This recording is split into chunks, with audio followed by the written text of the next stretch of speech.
MSK life TV. பெண்களுக்குன்னு பார்த்தீங்கன்னா MSK life clinic, corporate fitness ஃபோரம்னு இருக்கும். MSK life clinic. கார்ப்பரேட்னா பெருநிறுவனம்னு அர்த்தம். அதுக்குள்ளே எப்படி நம்மளை தகுதிப்படுத்திக்கிறது. இன்றைக்கி இந்த ப்ரோக்ராம் முடிச்சுட்டு நீங்கள் போயிலேயே உங்களுக்குள்ள ஒரு வித்தியாசத்தை நீங்கள் அஃபிஷியலாகவே உங்கள் வீட்லேயும் காமிக்கணும். ஃபஸ்ட்டு என்னென்னா, சில விஷயங்களை மாற்ற முடியாது, ஆனால் நம்மளை தகுதிப்படுத்திக்கணும். கரெக்டாக தப்பா?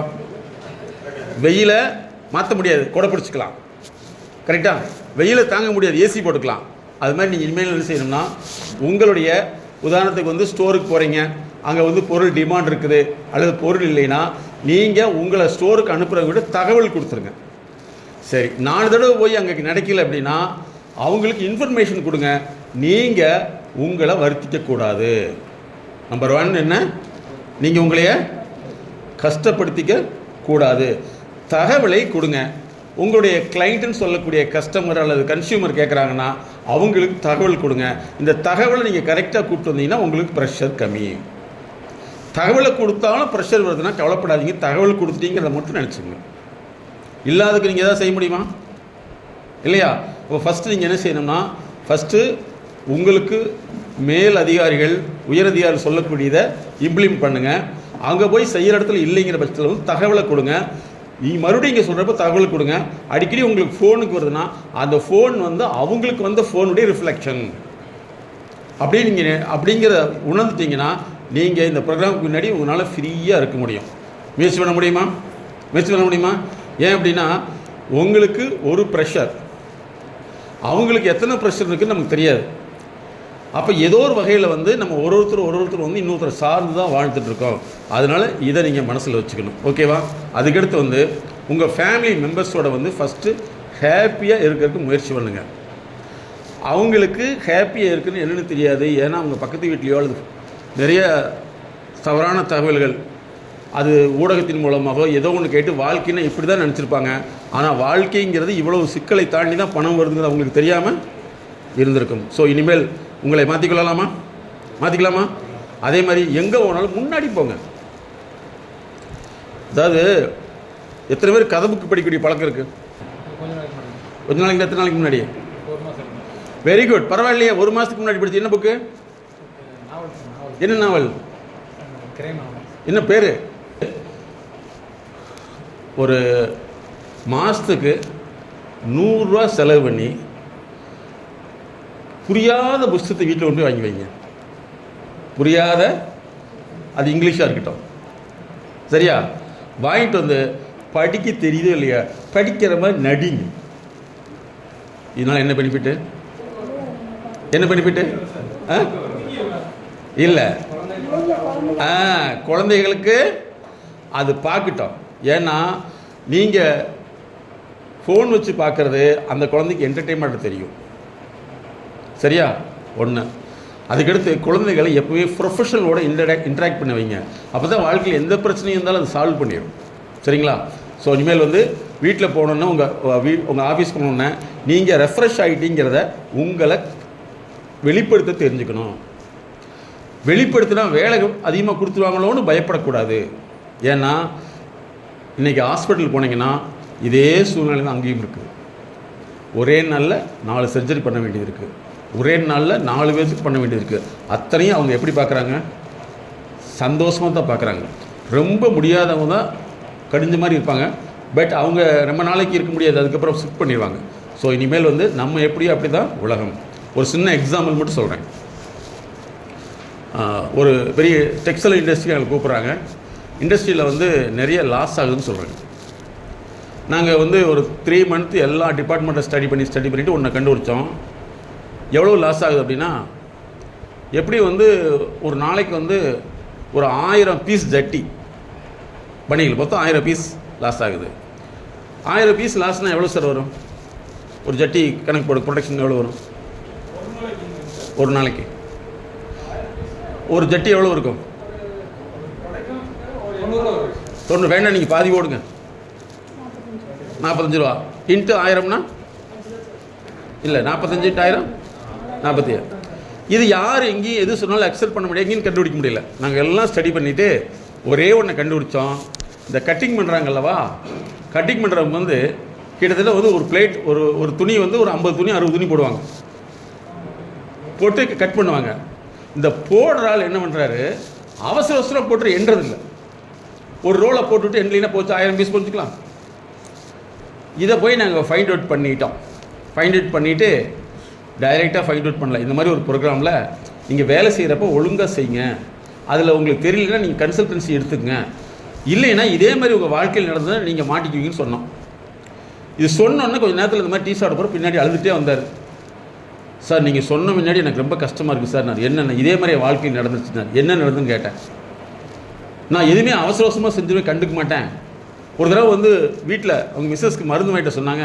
நான் சொல்கிறது வந்து இப்போ தான் வந்து கம்ப்யூட்டர் பில்லிங் வந்துச்சு, இதுக்கு முன்னாடி இல்லை அல்லவா. மருந்து பேக்கில் வச்சுருவாங்க, நான் எடுத்து வந்துட்டேன், அவசரமாக காசுக்கு விட்டு வந்துட்டேன். அது என்னென்னு தெரியல, அது மருந்து சாப்பிட்டதில் வந்து ஒரு 3 மாதத்தில் வந்து அவங்களுக்கு கிட்னி ஃபெயிலியர், இப்போ டயாலிசிஸ் பண்ணிகிட்ருக்கேன்னு. ஏன் அப்படின்னா இவர் யாரோ கொடுக்குற மருந்தை இவர் எடுத்து வந்துட்டார். சொல்லிவிட்டு எனக்கு வாரத்துக்கு 5000 ரூபா செலவாகுது சார் அப்படின்னு சொல்லி அழுதார். அப்புறம் தான் நாங்கள் சொன்னோம், கவனக்குறைவு எங்கே வருது எங்கே பாதிக்குன்னு தெரியுதுங்களா அப்படின்னு. இவர் தன்னுடைய வேலையில் கவனக்குறைவாக இருக்கார், அந்த கவனக்குறைவு எங்கே வெளிப்படுது, அங்கே வெளிப்படுது. இதுதான் வாழ்க்கை.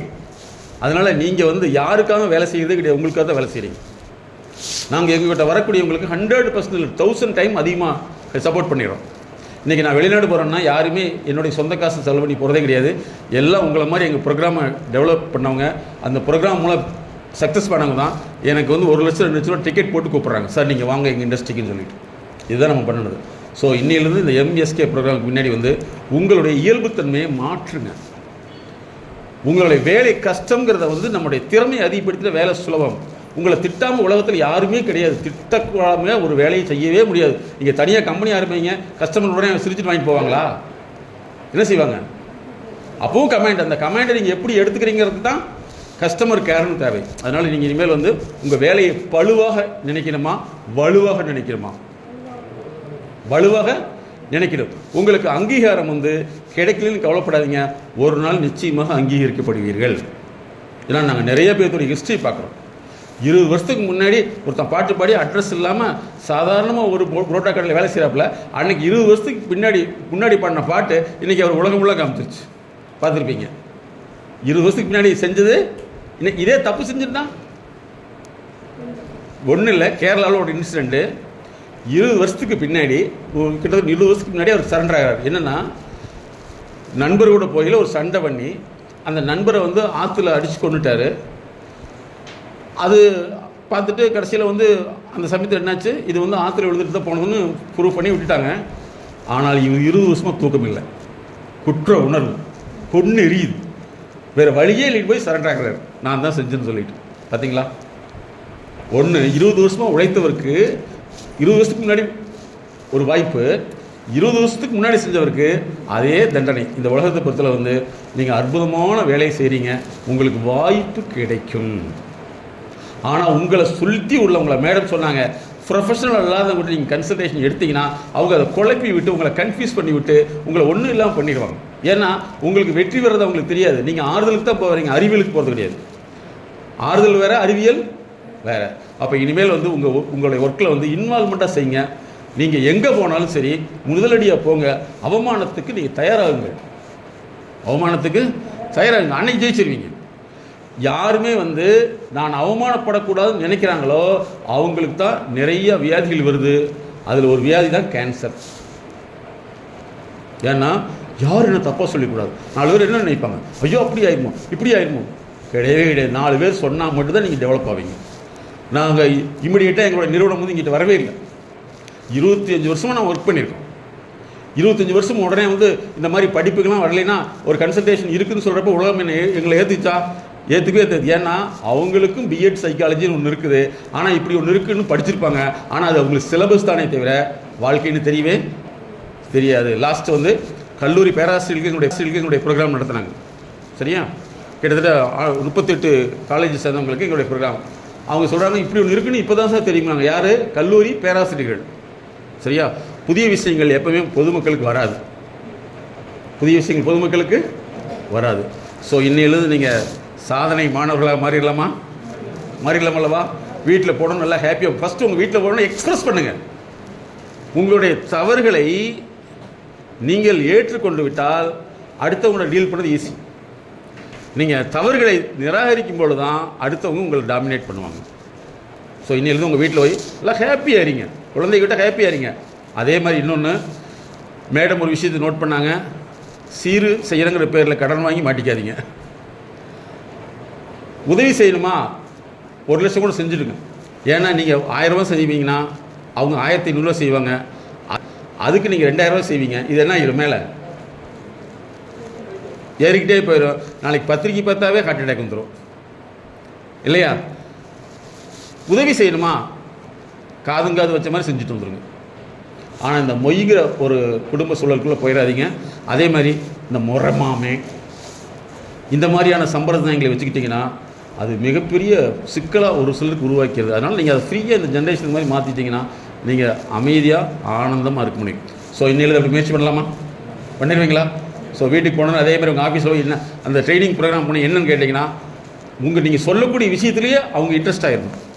இதெல்லாம் நாங்கள் செய்ய போகிறோம் சார், இப்படிலாம் செய்ய போகிறோம். ஏன் அங்கே போனாலும் தெரியுமா? டாக்டர்கிட்ட போகையில் சொல்கிறது வேறு இல்லையா? அப்படி தானே?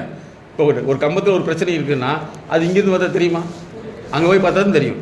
அதே மாதிரி தான் நம்மளுடைய லைஃப்பும். விஷயத்தை விலக்கி சொன்னீங்கன்னா நீங்களும் மிகப்பெரிய ஆளுகளாக மாற முடியும். காலையில் எழுந்திரிச்சோன்னா ஹாப்பி மூடில் போங்க. உங்களை யாராவது திட்டலினா தான்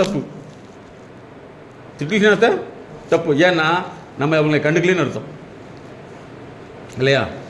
ஜெயித்தவங்க அத்தனை பேருடைய வாழ்க்கையும் பார்த்தீங்கன்னா கேட்லேருந்து தான் ஸ்டார்ட் ஆகிருக்கு. அவங்க ரேட்டு கேட்லேருந்து தான். ஸோ இனிமேல் மாற்றிக்கலாமா? ஓகே, சரி. இப்போ என்னென்னா, இதுக்கு முன்னாடி 2 லைஃப் இருக்குது. ஒன்று ஒர்க் லைஃப், இன்னொன்று வந்து ஜாப் லைஃப். இந்த ஒர்க் லைஃப்பில் நம்ம எப்படி இருந்துகிட்டு இருந்தோம், இனிமேல் நம்ம எப்படி நம்மளை மாற்றிக்க போகிறோம்ங்கிறது நீங்கள் அப்படி குரூப்பாக டிஸ்கஸ் பண்ணுறீங்க. Okay, good. ரவுண்ட் பண்ணிக்கங்க. ஒருத்தரும் நல்லா பேசணும். ஒருத்தர் பேசுகிறத கேட்கவே கூடாது. எல்லாத்தையும் பேசி ஒவ்வொரு விஷயத்தையும் நம்ம எப்படிலாம் இது வரைக்கும் மோசமாக பண்ணிட்டு இருந்தோம், இனிமேல் எப்படி நல்லது பண்ண போகிறோம். ரெண்டுமே அதாவது வேலை வாழ்க்கை தனி, குடும்ப வாழ்க்கை தனி. இதுக்குள்ளெல்லாம் நம்ம எப்படி இருந்துட்டு இருந்தோம், இனிமேல் எப்படி நம்ம மாற்றிக்க போகிறோம், என்னென்ன மாத்திரங்கிறத நீங்கள் பர்சனலாக டிஸ்கஸ் பண்ணணும். அதாவது 2 விஷயம். ஆல் ஸ்டூடெண்ட் ப்ளீஸ் கவனிங்க. இந்த எம்எஸ்கே ப்ரோக்ராம் முன்னாடி எப்படி வந்து அந்த குடும்ப வாழ்க்கையிலையும் அல்லது தொழில் வாழ்க்கையிலையும் எப்படியெல்லாம் உணர்ச்சி வசப்பட்டு இருந்தோம், எப்படிலாம் நம்ம கஷ்டப்பட்டு இருந்தோம் அல்லது கஷ்டப்படுத்திட்டு இருந்தோம், எதெல்லாம் தப்பாக புரிஞ்சுக்கிட்டோம், எதெல்லாம் உணர்ச்சி வசப்பட்டு பேசினோம், எப்படி நம்ம புரிஞ்சுக்காமல் இருந்தோம் பிஃபோர் எம்எஸ்கே, ஆஃப்டர் எம்எஸ்கே இனிமேல் எப்படி நம்ம மாற்றிக்க போகிறோம், வீட்டுக்கு போனால் எப்படி நம்மளுடைய புதிய நான் ஆளுங்கிறத காமிக்க போகிறீங்க, அதே மாதிரி ஆஃபீஸ் போனால் எப்படி உங்களுக்கு காமிக்க போகிறீங்க டிஸ்கஸ் பண்ண போகிறீங்க. ஓகே, ஒருத்தர் வந்து ஒரு ஜாப்பில் இருக்கார் அரசு வேலையில். ஆனால் அவருடைய குழந்தைய வந்து ஒரு ஹையர் எஜுகேஷன் படிக்க வைக்க முடியல. அந்த மாதிரி சூழ்நிலையில் வந்து அந்த இன்ஸ்டியூஷன் போகிறாரு. அங்கே போனோன்னே அங்கே அவரால் சேர முடியல. அந்த பொருளாதார சூழ்நிலை எப்படி ரிட்டர்ன் ஆகி வர்றாரு. வரையில் ஒருத்தர் பார்த்துக்கிறாரு. ஆமாம் வாங்க, நீங்கள் ஈபில் இருக்கீங்கல்ல, உதாரணத்துக்கு சொல்கிறேன், இந்த டிபார்ட்மெண்ட் இருந்தீங்களா, ஆமாம் உங்களுக்கு என்ன பிரச்சனை அப்படிங்களா, நீ நல்ல மனுஷனாச்சே நான் போய் சொல்கிறப்போன்னு சொல்லி ஒரு ஃபோன் பண்ணி அவருடைய அந்த ஃபீஸவே வந்து அப்படி பாதிக்கு மேலே குறைச்சி விட்டார். நல்லா ஞாபகத்தில் வச்சுங்க, 1000 பேரை நீங்கள் பார்த்தீங்கன்னா அதில் ஒருத்தர் இருப்பார். 1000 பேர்த்த நீங்கள் சந்திச்சிங்கன்னா அதில் உங்களுக்கான ஒருத்தர் இருப்பார். அந்த ஒருத்தர் எப்போ உங்களுக்கு உதவி செய்கிறாருன்னு தெரியாது. அதனால் நீங்கள் கஸ்டமர் கேர் அப்படின்னா நீங்கள் எல்லாட்டும் பிரியமாக பழகுங்க. ஏன் அப்படின்னா நமக்கு வேண்டிய ஒருத்தர் நம்ம தேடிட்டு இருக்கோம். அந்த தேடியவர் வந்து 1000 பேர்த்தில் ஒருத்தர் கிடைப்பார். யாரை பார்த்தாலும் சிடுன்னு பேசக்கூடியவர்களை உதாரணமாக எடுத்துக்காதீங்க. இப்படி தான் பேசினா தான் கஸ்டமர் அடங்குவான் அப்படின்னு சொல்கிறவங்கள பார்த்து உதாரணமாக எடுத்துக்காதீங்க. கஸ்டமர் எங்கேயோ ஒரு கஷ்டத்தில் உங்களை ஹெல்ப் பண்ணுவார். இது நிதர்சனமான உண்மை. நாங்கள் ப்ராக்டிக்கலாக பார்க்குறோம். சார்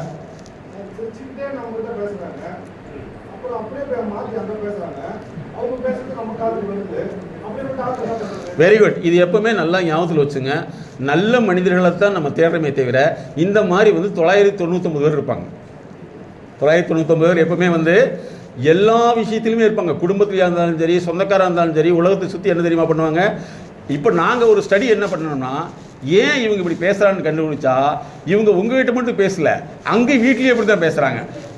என்னன்னா, நீங்கள் சொல்லக்கூடிய வார்த்தையை வந்து புரிஞ்சுக்கிட்டு இதுதான் அவங்களுக்கு தெரியாது. இப்போ நான் அப்படியே ஒரு ஸ்டேட் சொல்லலாமா, ஒரு ஹெச்ஆர் இப்படி சொல்கிறாரு, ஆனால் எங்கிட்ட சொல்லையில் பாய் தான் சொல்கிறாப்புல, அவங்க வீட்டில் அதிகமாக சொல்கிறாப்புல, ஆனால் அப்புறமா நம்ம முடிவெடுக்கிற தன்மை குறைவாயிருது. அப்போ என்னென்னா, எப்போவுமே வந்து ஒரு செயலே முழுசாக அவங்க மனப்பாடம் பண்ண தெரியாது. நீங்கள் என்ன அர்த்தத்தில் சொல்கிறீங்கன்னு உங்களுக்கு புரிஞ்சுக்க தெரியாது. அதனால தான் அவங்க இந்த வேலை செய்கிறான்னு தெரிஞ்சிட்டிங்கன்னா, நீங்கள் அவர்கள் வந்து மோசக்காரர்கள் கிடையாது, அவர்களை புதுப்பிக்காத மனிதர்கள். இந்த மனிதர்கள் எல்லா இடத்துலையுமே இருப்பாங்க. எழுப்பீங்க. நான் ஒரு ஆர்டிக்கல் எழுதியிருந்தேன். என்ன ஆர்டிக்கல் தெரியுமா? அவன் பையன் வந்து நல்லா படிக்கலை, இன்னொரு பையன் நல்லா படிக்கிறங்க, அந்த பையனை வந்து அந்த அம்மா கொண்டு இருக்குது. சரியா? இதே இன்னொரு விஷயத்தில் வந்து பார்த்தீங்கன்னா, ஒரு டீச்சரை வந்து அந்த பையனை அடிச்சிருக்குது. நாங்கள் என்ன போட்டோம்னா, இந்த பையன் இன்னைக்கு டீச்சர் அடிச்சிருக்க மாட்டான், வீட்டில் ஏற்கனவே அடிச்சு பழகிருக்கான் இல்லையா? அப்போ உங்ககிட்ட பேசுகிற நபர் இன்னைக்கு தான் பண்ணுறாருன்னு, அவர் எப்போவுமே அவருடைய இயல்பு தான் நீங்கள் தெரிஞ்சிட்டிங்கன்னா அந்த நபர் மீது கோபம் வராது. சரி, அவர் எனக்கு சிக்கலை உருவாக்குறாங்கன்னா கவலையப்படாதீங்க, உங்களை தெரிந்தவர்கள் அவருடைய சிக்கலை எடுத்துக்கவே மாட்டாங்க. அப்போ நம்மளை வந்து ரீப்ரூஃப், நம்மளை வந்து அடிக்கடி நம்ம என்ன செய்ய வேண்டியதுன்னா திரும்ப நிரூபிக்க வேண்டிய சூழ்நிலை இந்த உலகத்தில் இருந்துகிட்டே இருக்கும். இந்த மனிதர்கள் எங்கே போனாலும் சரி உங்களை தப்பாக சொல்கிறதுக்கு வந்து 999 ஞாபகத்தில் வச்சுங்க. என்னது 39? 1000 பேத்தில் வந்து ஒருத்தர் உங்களை தூக்கிட்டு போவார். அந்த ஒருத்தர் எங்கேங்கிறது நமக்கு தெரியாது. அதனால வந்து ரேண்டமாக எல்லாட்டும் நீங்கள் எப்படித்தான் குரூப் பண்ணிட்டு வாங்க. நீங்கள் எதிர்பார இடத்துல வந்து நீங்கள் எதிர்பாராத இடத்துல அது நடக்கும். அது 999 பேர் நம்ம புரிஞ்சுக்கிட்டு நம்மளை டெவலப் பண்ணிகிட்டே வரணும். நம்மளை டெவலப் பண்ணிட்டே வரணும். அப்போ இவங்ககிட்ட எப்படி ஷார்ட்டாக பேசலாம், எப்படி 2 வார்த்தை. ஏன்னா பாருங்க, உங்களுக்கு இந்த விஷயத்தை நல்லா கேட்டுங்க. வண்டி நம்பர் சொல்லுங்க, ஏதோ ஒரு வண்டி நம்பர் சொல்லுங்க. Very good. எத்தனை நம்பர் இருக்குது? கீழே எத்தனை நம்பரு? Very good. மேலே எத்தனை நம்பரு? 2. மேலே எவ்வளோ கரெக்டாக சொல்லுங்க. மேலே 4 கீழே 4. தெரிஞ்சுங்க. அதாவது இதை வந்து எங்களுடைய உளவியல் நிபுணர்கள் வந்து பல ஆண்டுகள் ஸ்டடி பண்ணிட்டு தான் ஒரு மனுஷனுக்கு வந்து 4 வார்த்தை தான் ஞாபகத்தில் வச்சுக்க முடியும். எத்தனை வார்த்தை? 4 வார்த்தை. அந்த 4 வார்த்தை தான் உங்களுக்கு கீழே இருக்கிற நம்பரு. மேலே வந்து டிஸ்ட்ரிக்ட், அதாவது அந்த சைடில் போட்டுக்கிற 49 அது வந்து டிஸ்ட்ரிக்ட். அதுக்கு முன்னாடி இருக்கிற டிஎன் அல்லது ஜேனுங்கிறது என்னது? ஸ்டேட்டு. ஸ்டேட்டை 2ஆக பிரிச்சுட்டு டிஸ்ட்ரிக்டை 1ஆ வையே ஒரு மனுஷனுக்கு 4 வேர்டு தான் புரிஞ்சிக்க முடியும். இதுக்கு பேர் ஜங்க் ஃபார்முலா. அப்போ இந்த 4 விஷயத்தை தான் புரிஞ்சிக்க முடியுங்கிறது தெரிஞ்சு தான் 4 நம்பரை மட்டும் உருவாக்கினாங்க. இதே மாதிரி ஃபோன் நம்பரில் எப்படி தான் இருக்குது நமக்கு தெரியாது. அதே மாதிரி நீங்கள் நல்லா தெரிஞ்சுங்க, 4 வார்த்தைகள் சொல்கிற அளவுக்கு நீங்கள் பழகிக்கணும். அந்த மாதிரி நபர்கிட்ட நிறைய வார்த்தையை சொன்னீங்கன்னா கடைசி இருக்கிறத எடுத்துக்கிட்டு முதலுக்கு எடுத்து 2 அடைச்சிருவாங்க. ஓகே, கரெக்டுங்களா? பிரகாஷ் சார், கிளியரா? Very good. இனிமேல் என்னன்னா நல்லா புரிஞ்சுங்க, 4 வார்த்தை அப்படியா, அதுக்கு மேலே எக்ஸ்ட்ரா. ஏன்னா அப்படி பண்ணீங்கன்னா இடையிலெல்லாம் மறந்துக்கிட்டு மீதி இணைச்சி விட்டு நீங்கள் சொல்லாத வார்த்தையை சொன்ன மாதிரி சொல்லிடுவாங்க. அது அவங்க தப்பு கிடையாது, அது நினைவாற்றல் குறைவு. இப்போ பாருங்க, உங்க மேலே யாருக்குமே கோபம் வராது இல்லையா? 4 வார்த்தை தான். சார் இருந்தது, இல்லை, இருக்கும், முடிஞ்சு வச்சு. அது என்னங்கன்னா, இப்போ நான் போன முன்னாடி அப்படி சொல்லிட்டாங்களா, அப்படி இல்லைன்னா நான் என்னங்க பண்ண முடியும்? மேலே கொடுத்தா தானே கொடுக்க முடியும். அவர் சொல்லுவார், என்னங்க அவர் மேலே கொடுத்தா தான் கொடுக்க முடியும்னு சொல்கிறாரு. கரெக்டா? அவர் வந்து உன்னை எப்போ யார் பேர சொல்ல சொன்னா? என்ன எங்கள் ஆஃபீஸில் ஒர்க் பண்ணி அடுத்தவங்க போட்டு கொடுக்குறியா? உன்னை இதுக்கு தான் உள்ளே விடக்கூடாது, முடிஞ்சு வச்சா இல்லைங்களா? இப்படி தானே பிரச்சனை வருது. வீட்லேயும் இப்படித்தான். குடும்பத்தில் யாராவது வந்து நியாயம் பேச வந்தாங்கன்னா, அதாவது என்ன இருந்தாலும் நீ பண்ணது தப்பு தான், இப்படி பண்ணிடக்கூடாது அப்படின்னு சொன்னீங்கன்னு வச்சுங்களேன், பாருங்க, இவன்கிட்ட போய் கேட்டவன் என்ன தப்பு சொல்றியா? இதுக்கு தான் ஆகவேன்னு சொல்றது. நமக்கு எப்படா தப்பு நினைக்கும்னு புதர் நடி வச்சு பார்த்துட்டே இருப்பான். அதனால எங்கே பேசினாலும் 4 வார்த்தை தான்.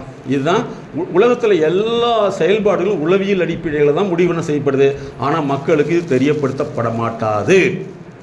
Okay student, are you clear? இனிமேல் நல்ல 4 வார்த்தை தான், அதுக்கு மேலே பேசவே கூடாது.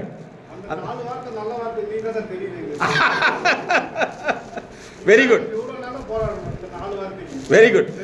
இப்போ இவ்வளோதான். நீங்கள் வண்டி நம்பர் நீங்கள் ஞாபகத்தில் வச்சு மறக்காது, சரியா? அதனால தான் நாங்கள் மைண்ட் செட் நாலேஜுக்கு கண்டுபிடிச்சோம். நம்ம பிறந்ததுலேருந்து மேடம் ஒரு அர்த்தத்தையும் சொன்னாங்க, நீங்கள் கண்டது, கேட்டது, பார்த்தது பாதிக்கப்பட்டது எல்லாமே உங்கள் மைண்டில் ஸ்டோரேஜ் ஆகிருக்கும். அது உங்களை தெரியாமல் வெளிப்படுத்தும். அதை மாற்றுறதுக்கு தான் நாங்கள் 3 ஆண்டுகள் ஒரு மனிதனை மாற்றணுங்கிறோம். அறிவை மாற்ற 1000 நாட்கள். Okay student, good. இப்போல்லாம் நீங்கள் டிஸ்கஸ் பண்ணிட்டீங்க. ஒருத்தர் வந்து பிஃபோர் எம்எஸ்கே எப்படி நடந்துட்டு இருந்தோம், ஆஃப்டர் எம்எஸ்கே எப்படி மாறிட்டோங்கிறத குரூப்பாக சொல்ல போகிறீங்க. எல்லாமே சொல்கிறது நல்லது. இந்த குரூப் எந்த குரூப் சொல்கிறீங்க? இதில் எந்த குரூப் ஃபஸ்ட்டு வாங்கிக்கிறீங்க? மைக்க யார்? நீங்கள் வாங்கிக்கிறீங்களா? எப்பவுமே இப்போ தான் சொல்லியிருக்கேன், அடுத்தவங்ககிட்ட நீங்கள் பண்ணவே. ஹலோ, எப்பவுமே பாருங்க, வெரி குட். பாருங்க, எப்போ கேட்டாலும் எனக்கு கொடு தான் கேட்கணுமே தவிர கடவுள்கிட்ட போய் கடவுளே அவனுக்கு கொடு, கடவுளே அவனுக்கு கொடு அப்படின்னீங்கன்னா நீங்கள் மனசார என்ன விரும்புறீங்க? உங்களை விரும்பவே இல்லை. உங்களை விரும்புங்க. ஓகே, இங்கே இந்த குரூப் பேசுகிறாங்க. பிஃபோர் எம்எஸ்கே எப்படி இருந்தாங்க, ஆஃப்டர் எம்எஸ்கே எப்படி மாற்ற போகிறீங்க? குடும்பமாக இருக்கட்டும், அல்லது வந்து கொடுப்பனையாக இருக்கட்டும், அல்லது வேலை வாய்ப்பாக இருக்கட்டும், தகவல் அட்டன் பண்ணிட்டு என்னன்னு கேட்டுருங்க. உங்களுடைய ஹையர் ஆஃபீஸ் கூப்பிட்டா இம்மிடியேட்டாக அட்டன் பண்ணுங்க. ரெண்டாவது, ஃபோனை வந்து அட்டன் பண்ணாமல் இருக்கிறதே வந்து ஒரு உளவியல் நோய் தான். ஏன்னா ஏதோ ஒரு பயம் நம்மகிட்ட இருக்குன்னு அர்த்தம். அட்டன் பண்ணி எது இருந்தாலும் ஃபேஸ் பண்ணிக்கலாம் அப்படின்னு நினச்சிட்டிங்கன்னா உங்களுக்கு மன உறுத்தல் இல்லாமல் இருக்கும். ஓகே, ஸோ இனிமேல் தகவல் பரிமாற்றத்தை இந்த ப்ரோக்ராமில் அதிகப்படுத்த போகிறீங்க. Very good, very good. நீங்கள் அதை விட செயல்பாட்டை சொல்லணும். இப்போ ஃபஸ்ட் டைம் வந்து ஹலோ ஸ்டூடெண்ட் கவனிங்க, பாருங்க தகவல் பரிமாற்றம் எப்படின்னு பாருங்கள். ஃபஸ்ட் டைம் என்ன சொன்னாங்க, நாங்கள் இப்படி பண்ணிகிட்டு இருந்தோம், இப்படி பண்ணக்கூடாதுன்னு சொன்னாங்க. ஸோ இந்த மாதிரி வந்து தகவல் பிழை, தகவல் சரி, இதுதான் சொல்லணும். கருத்து சொல்கிறத விட எப்படி இருந்தோம் எப்படி மாறிட்டோங்கிறது தான் முக்கியம். ஹலோ கவனிங்க, ஸ்டார் ஹோட்டல்லையும் ஃப்ளைட்லேயும் ஒர்க் பண்ணுறாங்க பார்த்தீங்களா, அவங்க வேலையை விட நம்ம வேலை குறைந்த வேலை. ஏன் தெரியுமா? அவங்க ஃபேஸில் வந்து எப்போவுமே அந்த மேக்கப் குறையக்கூடாது. ஒன்று, வெயிட்டு காக்கில் ஏறக்கூடாது, வெயிட்டு ஏறக்கூடாது. ஸ்கின் டோனிங், ஃபேஷியல் எக்ஸ்ப்ரெஷன், இத்தனையுமே அவங்க டெய்லி மெஷர் பண்ணுவாங்க. நல்லா ஞாபகத்தில் வச்சுங்க, டெய்லி மெஷர். அதே மாதிரி இப்போ ஐடி இண்டஸ்ட்ரியில் ஒர்க் பண்ணுறவங்க பார்த்தீங்கன்னா, நீங்கள் ஒரு வார்த்தையை வச்சுருக்கீங்க, ஆஃபீஸ் வேலை ஆஃபீஸ் வேலைன்னு சொல்லிட்டு. ஐடியில் அப்படி கிடையவே கிடையாது. ஆஃபீஸில் வேலை செஞ்சுட்டு நாளைக்கு என்ன வேலை செய்யணும் விடிய யோசிச்சா தான் நல்லா. ஏன்னா உங்களுக்கு தெரிஞ்ச வேலையை நீங்கள் செய்கிறீங்க, அங்கே தெரியாத ஒன்று உருவாக்குறாங்க. அப்போ நமக்கு தவறான வார்த்தைகள் என்னென்னா, ஆஃபீஸ் வேலை வெரி குட். ஆஃபீஸ் வேலையை நாளைக்கு எப்படி செய்யலாம்னு ஒரு திட்டம் போட்டிங்கன்னா நீங்கள் ஆஃபீஸ் வேலை அங்கே ஃப்ரீ ஆகிடும். அப்போ இதை நீங்கள் ஞாபகத்தில் வச்சுக்கணும். ஒன்று, ஃபேமிலியை பொறுத்தல வந்து உங்களுடைய கஷ்டங்களை வந்து ஃபேமிலி புரியலையா, ஃபேமிலிக்கு தெரியாத முறையில் எடுத்து சொல்லலையா, சரியான முறையில் எடுத்து சொல்ல. உங்களை பொறுத்தல வந்து அவர்களுடைய கண்ணோட்டத்தில் என்ன, ஏன் இவ்வளோ அவசரப்பட்டு போகிற, உனக்கு என்ன காந்திபுரத்தில் சிலையாக வைக்க போகிறாங்க, பொறுத்து போய் தொலைய வேண்டியதானே, ஏன் இவ்வளோ லேட்டு, ஊரில் உள்ளவங்க அத்தனை பேருமே கரெக்டாக வந்துட்டாங்க, நீ என்ன கம்ப்யூட்டர் மேலே உட்காந்துக்குவியா, இல்லை வெளியே வரமாட்டியா, அறிவே இல்லையா, அப்படி தான் கேட்பாங்க இல்லையா? கேட்குறாங்களா? இந்த டீச்சிங் வேலைக்கு போகிறாங்க பார்த்தீங்களா, இவங்களுடைய கணக்கு என்னென்னா, 9 மணிக்கு தங்கின்னு பெல் அடிக்கிற புள்ள போயிட்டு 4 மணிக்கு பெல் அடிக்கிறதுக்கு ஒரு நிமிஷத்துக்கு முன்னாடியே ரெடியாக இருந்துக்கலாம் அப்படின்னு நினச்சிக்குவாங்க. ஆனால் உங்கள் வேலை அப்படி கிடையவே கிடையாது. கரெக்டா?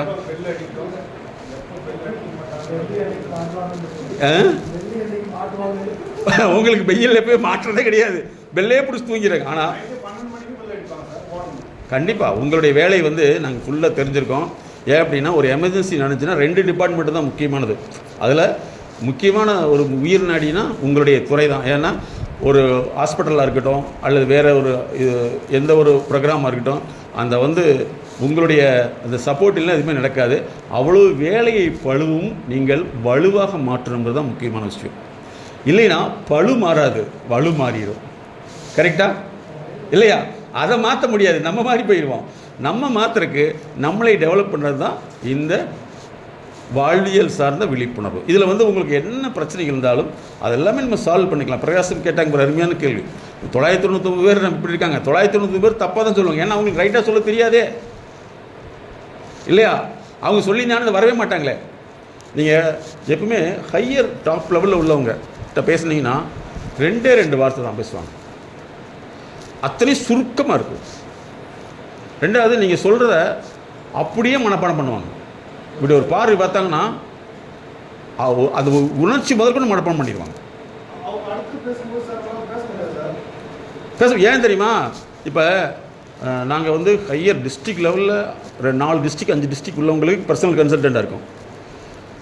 ஒரு 4 டிஸ்ட்ரிக்ட்னா ஒரு டிஸ்ட்ரிக்டில் 1 கோடி பேர் 4 கோடி பேர் ப்ராப்ளம் இருக்கும். அந்த 4 கோடி ப்ராப்ளம் வந்து இவர் சொல்லக்கூடிய விஷயத்தில் தான் அங்கே நடக்கும்.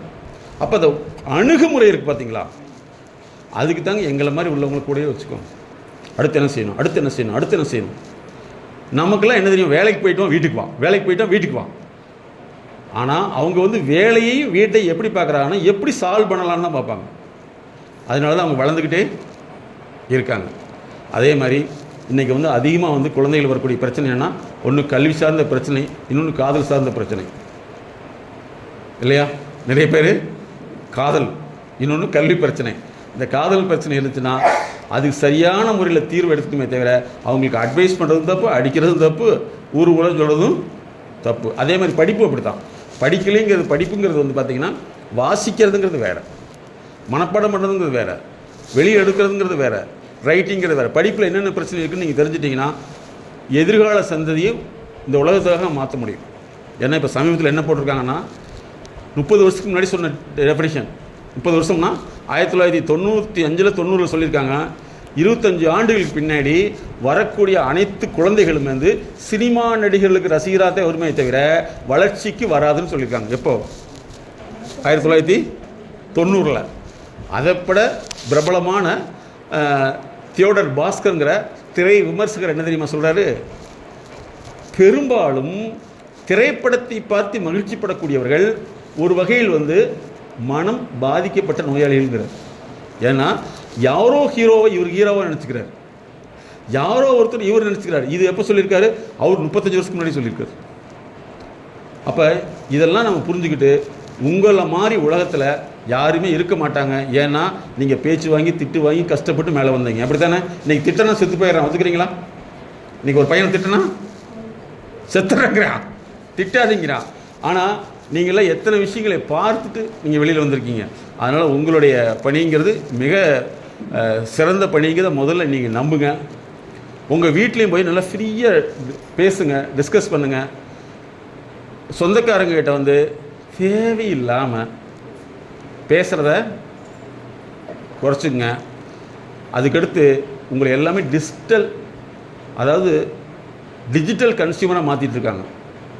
நீங்கள் அதிகமாக வந்து செல்ஃபோனை பார்க்குற மாதிரி சூழ்நிலை தான் உருவாகுது. அந்த செல்ஃபோனில் நீங்கள் எதை பார்க்குறீங்கன்னா அதை திரும்பி வரும். அறிவு சார்ந்த விஷயங்கள் வராது. இப்போ எங்கள் சேனலில் 2 பேர் 3 பேர் தான் பார்ப்பாங்க, எங்கேயோ ஏதோ ஒரு நாட்டில் பார்ப்பாங்க. ஏன் அப்படின்னா இதில் ஃபுல்லாக அறிவு சார்ந்த விஷயங்கள் தான் இருக்கும். ஆனால் என்டர்டெயின்மெண்ட் போட்டிங்கன்னா ஒரே நாளில் லட்சக்கணக்கான பேர் பார்க்குறாங்க. அசிங்கத்தை மட்டும்தான் இன்றைக்கி விளைவாக்கப்படுது, நல்ல விஷயங்கள் விளைவாகாது. இந்த நூற்றாண்டில் வந்து இந்த ஏஜில் உள்ளவங்க தான் மிகச்சிறந்த மனிதர்கள். நீங்கள் முதற்கொண்டு மற்றவங்களுக்கெல்லாம் இப்படி ஒரு வாய்ப்பே கிடைக்காது. ஏன்னா அடுத்தவன் யாராவது சொன்னால் எனக்கு அட்வைஸ் பண்ணால் பிடிக்காதுங்கிறியான். அப்போ இவன் அட்வைஸ் கேட்குறப்ப சும்மா பண்ணுவாங்களா? லட்சக்கணக்கில் வாங்குங்க பில். சரிங்களா? மருத்துவத்தை விட அதிகமான காஸ்ட்லியான எப்படின்னா வாழ்க்கை மேம்பாட்டு ஆலோசனை தான். ஏன்னா ஒரு மனிதனை வந்து 4 வகையில் டெவலப் பண்ண: கல்வி, பொருளாதாரம், சமூக அந்தஸ்து, அவனுடைய வாழ்க்கை சார்ந்த ஆரோக்கியம். அப்போ இனிமேல் நீங்கள் வந்து இதை மனசில் வச்சுட்டு நீங்கள் சாதனை மனிதனாக மாறுங்க. உங்கள் ஆஃபீஸில் போனால் உங்களை காமிங்க. அதே மாதிரி வந்து உங்கள் வீட்டுக்காக நீங்கள் வந்து நிறைய தேவையற்ற பொருட்களை வாங்கி வைக்கிறது ஒரு உளவியல் நோய் தான். பணத்தை சேர்த்தி வைங்க. தேவையில்லாமல் வீட்டு பொருட்களை வாங்கி கடன் சுமையை அதிகப்படுத்த வேண்டாம். கடன் இல்லாத வாழ்க்கையை வாழ்ற ட்ரை பண்ணுங்கள். உங்களுக்கு எந்த நோயுமே வராது. ஓகேவா? இன்னிலிருந்து மாற்றிக்கலாமா? Okay student? ஓகே. இப்போ ஒருத்தராக வந்து பேச போகிறீங்க. எப்படி இருந்த நான் எப்படி ஆகிட்டேன்? இங்கேருந்து வாங்க பார்க்கலாம். நான் கருத்தெல்லாம் சொல்லக்கூடாது. முதல்ல நீங்கள் எப்படி நடந்துட்டு இருந்தீங்க, எப்படி மாறிட்டீங்கன்னு சொல்ல போகிறீங்க. கருத்தே வேண்டாம். அடுத்து இங்கே வந்து நின்றுங்க. சொன்ன டயத்துக்கு கம்மி பண்ணணும். அப்படியாங்க. முதல்ல இங்கே வந்து நின்று பேசுகிறதுக்கே பயந்தேன், அச்சமாக இருந்துச்சு. ஆனால் இப்போ நான் வந்து பேசணும்னு ஆசைப்பட்றேன். ஏற்கனவே வந்து எங்கே போனாலுமே நான் முன்னாடி போக மாட்டேன். இனிமேல் எப்பயுமே நான் முன்னாடி போவேன். Very good. இதுதான் கிளாப். சூப்பர். Very good. அவங்ககிட்ட கொடுங்க. நீங்கள் வந்துடுங்க. நான் வந்து அதிகமாக பேச மாட்டேன். யாராவது அவங்க மனசு கஷ்டப்படுவோம்னு சொல்லிட்டு என்ன சொன்னாலும் சரின்ட்டு போயிடுவேன். இனிமேல் கொஞ்சம் என்னை மாற்றிட்டு என்னால் முடிஞ்ச அளவுக்கு என்னால் என்ன முடியுமோ அது ஓப்பனாக சொல்லிடலாம் அப்படின்னு நான் எனக்கு முடிவு பண்ணேன். Very good. Very good very good. அதாவது இங்க பாருங்க, இதில் வந்து கொஞ்சம் நம்மளை தாழ்த்தி கூடாது. என்னால் என்ன முடியுமோ சொல்லிக்கலாம்னு இருக்கேன். அப்படிலாம் கிடையாது. நம்ம தெளிவாக சொல்கிறது ட்ரை பண்ணணும். சரியாம்மா? முடிஞ்சமா என்னால் முடிஞ்சு தான் செய்ய முடியும்னா டாக்டர் எப்படி சொன்னால் ஒத்துக்கிறீங்களா? முடிஞ்சா ஆப்ரேஷன் பண்ணுறேன், முடிஞ்ச அளவு பார்க்குறேன், ஒத்துக்குவோமா? அது சொல்கிறதுல வார்த்தை எப்படி இருக்கணும்? ஒரு கிளாரிட்டி இருக்கணும், அப்படி சொல்லணும். Okay good. நெக்ஸ்ட்டு. நான் எங்கே போனாலுமே யார்கிட்டையுமே வந்து போனால் என்னோட வேலை என்னமோ அதை மட்டும் பார்த்துட்டு வந்துடுவேன். மற்றபடி எக்ஸ்ட்ரா ஒருத்தர்கிட்ட பேசணும், யார் கேட்டாலுமே அவங்க கேள்வி கேட்டதுக்கான பதில் மட்டும்தான் சொல்லுவேன். எக்ஸ்ட்ரா வந்து அவங்ககிட்ட கேள்வி கேட்கவோ இது பண்ணவோ பண்ண மாட்டேன். ஆனால் இங்கே வந்து தான் இந்த இதுக்கப்புறம் தான் நானாக வலிமா போய் ஒரு 2 பேர்த்திட்ட பேசியிருக்கேன். அவ்வளோ இன்னைக்கா? ஆமாங்க சார். அது நீங்கள் இன்ட்ரடியூஸ் பண்ணனால 2 பேர்த்துக்கு கிளாப் பண்ணுங்க. என்ன வாடி. அதாவது இந்த பெண் ஆண் அப்படிங்கிறது நம்மளை எல்லாமே எப்படி வச்சுக்காங்கன்னா, பொண்ணுன்னா பேசக்கூடாது இப்படி அதெல்லாம் கிடையாது. நம்மளாம் எல்லாம் ஈக்குவல் தான். நல்லா சொல்லுங்க. பெண் குழந்தைகளை வச்சுருந்தீங்கன்னா பெண் குழந்தைகளை முறைப்படுத்தி சண்டை போடுறதுக்கல்ல, சமாளிக்கிற கல்யாணத்துக்கு முன்னாடி கண்டிப்பாக ப்ரீமேரிட்டல் ஃபிட்னஸ்னு திருமணத்துக்கு முன்னாடி உளவியல் ஆலோசனை கொடுத்தோம்னா அந்த பெண்ணுக்கு சிங்கத்தை கட்டி வச்சாலும் சர்க்கஸ் பண்ணி காசு வாங்கிட்டு வந்துடும். அதை விட்டு போட்டு அது திறமையே இல்லாமல் வரதட்சணை கொடுத்தீங்கன்னா வரன் தட்சணை தான். ஓகேவா? ஸோ இன்னிலிருந்து சாதனை மனிதர்களாக மாறிவிடலாம். இந்த வாய்ப்பை முதல்ல ஏற்படுத்திய உங்களுடைய மேலாளருக்கு தான் தேங்க்ஸ் சொல்லணும். ஏன்னா சாருக்கு தான் தேங்க்ஸ் சொல்லணும்.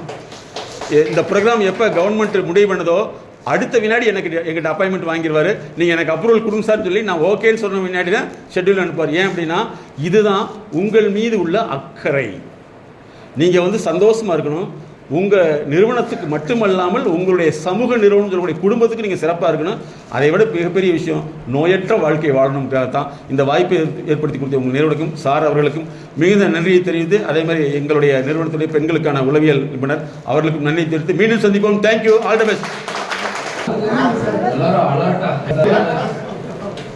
அலர்ட்டா இருந்து நிறைய அப்சர்வ் பண்ணி நிறைய முகமெல்லாம் பிரகாசமாகி மகிழ்ச்சி ஆகி சிரிச்சுட்டு குழந்தை ஆகி இல்லை